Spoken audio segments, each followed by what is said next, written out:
Well, Mark, how do you look back on the win over Barrow, first of all? Yeah, I thought overall as defence were really well, apart from them two switch off for their tries. I thought we really took it to them. Obviously, the conditions wasn't the best for both teams. I think there were a few too many basic handling errors, for our liking in terms of as offence. But overall, we got the 2 points, we got the job done, and we look forward to Friday at Halifax. Did the weather play a part in much of that, or is some of that down to execution as well as anything else? I think a bit of both, if I'm honest with you. I mean, I'd like to think we're a good enough team to deal with a bit of adverse weather, and I think there were a few switch-offs in concentration, shall we say. So definitely some things we can go chasing there in terms of execution, timing, and just tidying his game up there, because Halifax are a quality team and we can't afford to be coughing up that much ball against them, put it that way. Yeah, I know you were frustrated with the manner in which Barrow got back into the game, but were you pleased with the way that your side then responded? I think actually typified by the good work in the build-up from Paul McShane as well, to sort of create that try that put the distance between you and Barrow. Yeah, you've just summed it up really nicely there. I was just more wound up that, I'll be honest with you, I thought we should have kept them to nil.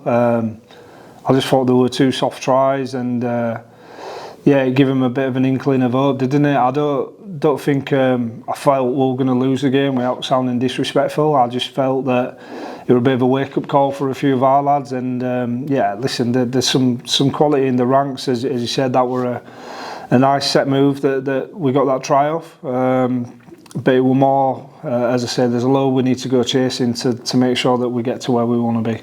I guess when you are where you are in the run that you've been on, it's as much about maintaining that run and maintaining your high standards as getting to the summit again. Well, listen, we don't feel where we want to be. We still feel like we've got a load more in us, and I know that the league position saying one thing, but it's so tight. And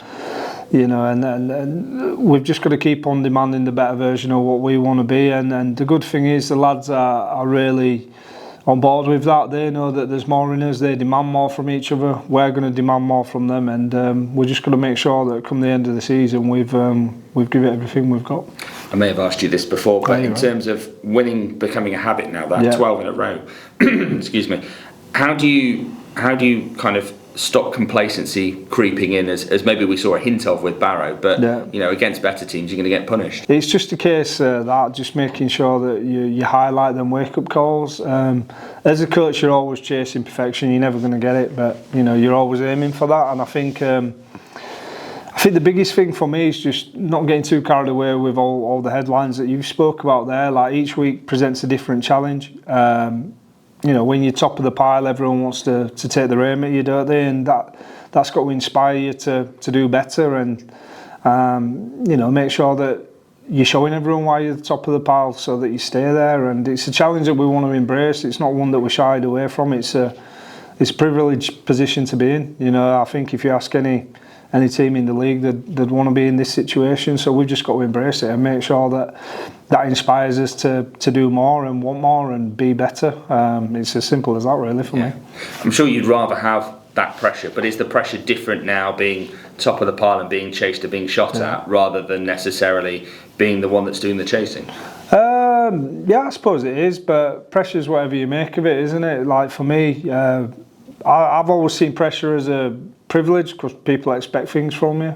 So you've got to embrace that. I think as long as you're doing everything in your control to control the controllables, then you don't really feel it, because you've kind of taken any anxiety out of it by doing what you can. So I think that's the message that we're trying to stress to the boys, is that it's like, make sure that your prep's right, make sure you're recovering well, make sure that there's training standards where it needs to be. As long as you're doing all them and throwing them into the ingredient bowl, then you should serve up a good performance. And if for whatever reason it doesn't go that way, at least you know that you've done everything right. So it's just a case of stressing the basics, making sure we don't get carried away with ourselves, with each other. Make sure we keep on pulling each other up and hold each other accountable, and most importantly, make sure we put our best foot forward come match day. Keep half an eye on what's going on with Toulouse, or where the league table is, or how they're doing. For example, they were obviously playing on the Friday or the Saturday night before you then go on the Sunday. So do you have half an eye on that as a coaching staff? No, you see the results, obviously, but you're not in control of it, are you? So there's no point stressing about it in my eyes. It's it's a simple formula. We've got 7 games left. If you won all 7, then technically you've won the league, haven't you? It's as simple as that. But it's never going to be as easy as that. So just control what you can control. All we can control is his own performance, his own actions, and what will be with everything outside your control. So we're just focusing on Halifax. Nothing else really matters to us at this moment in time, barring this week's build up to Halifax and getting Friday over the way. And once we've done that, we'll focus on to the next game, and then once we've done that, we'll focus on the next game after that. It's I know you're probably bored of me saying it now, but it really is that simple. As I said, simple creatures, simple things. It's obviously working for you, and clearly it is as a mantra. Just looking at your team use then, Will Dagger came in to replace Atta Ngannou in the halves. We'll talk about Will in a moment, but first of all, how's Atta doing? Yeah, Atta is all being well, should be good, back in contention for the Oldham game. So he just needed a couple of weeks to let his ankles settle down. We just need to be smart with him. At a push he could have probably played, but if he'd have made it worse, it could have been a 4 to 6 weeker instead of a 2 weeker. So sometimes you just got to take that hit. But at the same time, it's great to get Dags back in the team, and I thought he showed glimpses of exactly what he's capable of. He's got a great change of pace on him. He's got a lovely kicking game, a lovely boot. Obviously, he'll be a lot better for getting that first run out and then just getting his timing back. So really glad we've got Dags back. For his first game back, I thought he looked pretty good, to be fair, and I know he'll be chomping at a bit to get back out there Friday. I know we talk about competition for places, but Will coming back in and having been out for, I think, the 4 months or so he's been on the sideline. I mean, when you look back at that, that's a long time to be out. You're obviously pleased with what you saw from him. Are you thinking the only way is kind of up for Will in his kind of trajectory to back where he was at the start of the season? Hopefully, I think he's not had the best of luck with injuries over the last 12 to 18 months. So I'm hoping he just gets a nice run of games for himself first and foremost. To get his own confidence back where it needs to be. We'll do everything we can to support him on that. When Dags is on point, he's a great player. He'll be one of the best players in the league when his confidence is riding high and he's got his touch in, so there's no dramas there. I just hope he gets a bit of luck with the injuries and things, which I'm sure he will, because he's been doing everything he can to get back fit, and I'm just glad that he's finally back on the field and doing what he loves doing, which is playing rugby league. And we know he would normally be at that fullback position, but you've obviously got Toa Matarafa there at the moment, and the need was probably greater in the halves. Yeah. But having that versatility to be able to play a few different positions, does that make it difficult to not include him in a match day 21? In a sense that if everyone's playing to their ability and on form, definitely. Utility value's massive in modern sport, isn't it? But I think at the moment, if you've got an Atta, Liam Harris, Toa and Dags fit, it's a great selection headache to have, isn't it? And it's exactly how you want it, because every single one of them know they need to be playing well to keep the shirt. And as I've said all along, you need competition for spots. You need that throughout your team in different positions, and that pivot, the pivot positions are no different. As much as you want a settled spine, you also want them to to be on the toes in case they know they've got to perform to keep the shirt, which our lads embrace. They do love it. Liam, Atta, Toa and Dags, they all know, they embrace that expectation that's put on them. And I think they rise to the challenge, don't they, most weeks rather than not. So I understand it's a great position to be in, having that sort of ability in your spine, especially with 4 players going into 3 spots, but it's how it's needed to be if you want to be competing at the top. Yeah. Also a return to the side for Joe Law, and seemed to take his opportunity with the opening try of the game. Yeah, listen, Joe's a quality young player. He's still learning his craft. He's doing some really nice stuff, and at times he'll probably get frustrated with me and with the opportunities, but unfortunately for Joe too, there's, you know, Jesse, Ollie Field around him too, that were in his, I mean, Ollie were in his position, 12 months ago, but in my opinion, Joe's going to be a really top level centre. You know, he's still 21, which I forget at times, and he did some really nice stuff off the ball on Sunday, you know, and it's definitely creating me selection headaches about making sure there's opportunities for Joe to, you know, to carry on showing everyone what he's capable of. You're always looking for relationships, aren't you? And I thought actually looking at the highlights, you know, having Will Dagger, Joe Law, Scott Galliano, that left-hand side seemed to have a lot of chemistry on the weekend. Yeah, it's getting there. You never want to tinker with your team too much, especially when you're winning. You know, obviously needs most. We got a couple of injuries, and Jesse, we were just very precautious with him. You know, needing with a 5-day turnaround.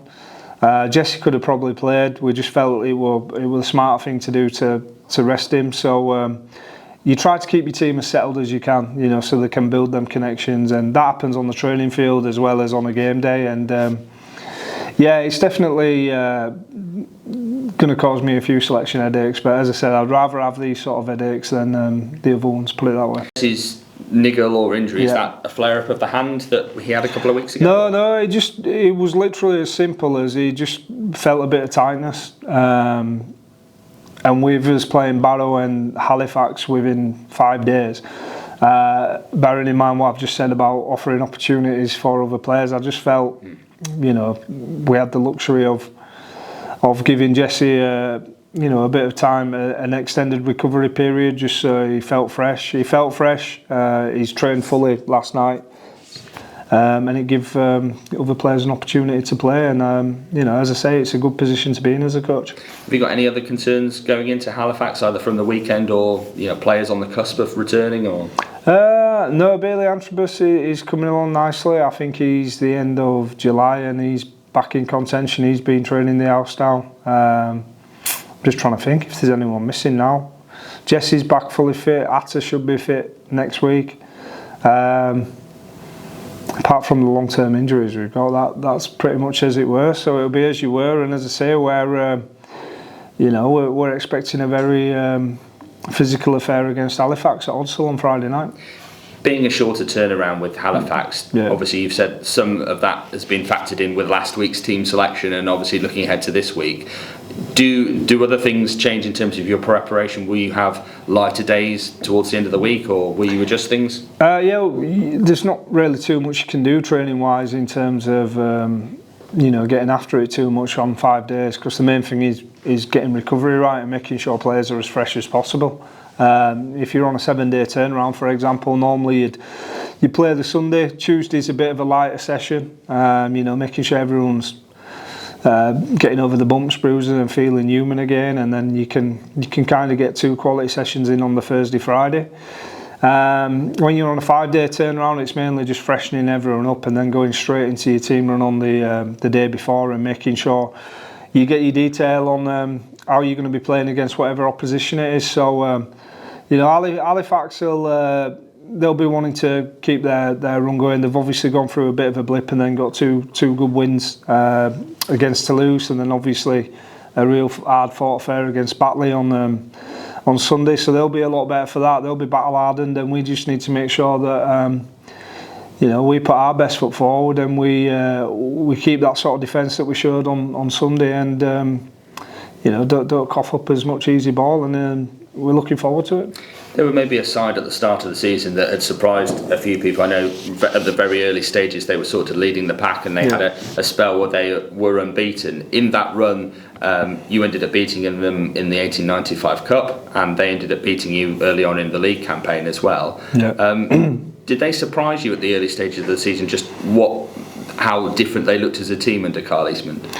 I wouldn't say surprised. I think Carl's done a fantastic job in moulding them, obviously, but I think we all knew that they'd be there or thereabouts. Obviously they beat us in the league, so we know all about that. Some quality players in the ranks, some very good players. Obviously I know I played with Bobby Fairbank, I coached Adam Tangata, Ronan Dixon.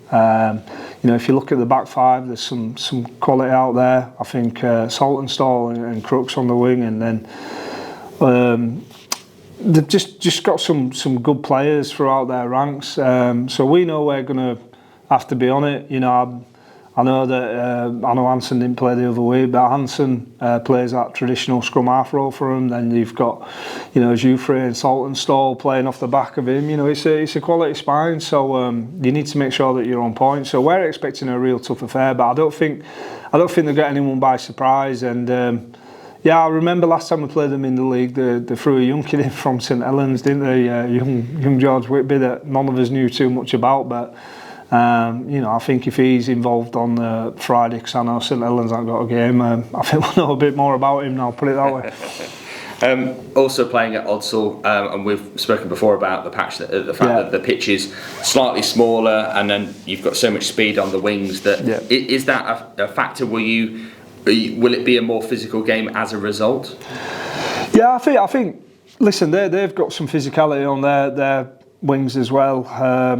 I think obviously when you play at Odsal, it's a smaller field. It's the same for both teams, but Halifax are a big pack. They like to get after it, so we've got to be ready to wear a few bruises and serve a zone out. So we're expecting a very physical affair.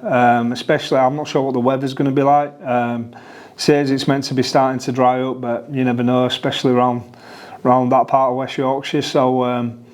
Depending on that, it could be a real war of attrition. So we've just got to make sure we go in with the right mindset. There's a time to play, nice and pretty rugby, but you've got to earn that right first. And normally you earn that right by doing the basics well and getting stuck into that middle third of the field. So I think it'll be a real physical affair for both teams. And as I say, it's one we're embracing. Every single game's different, and.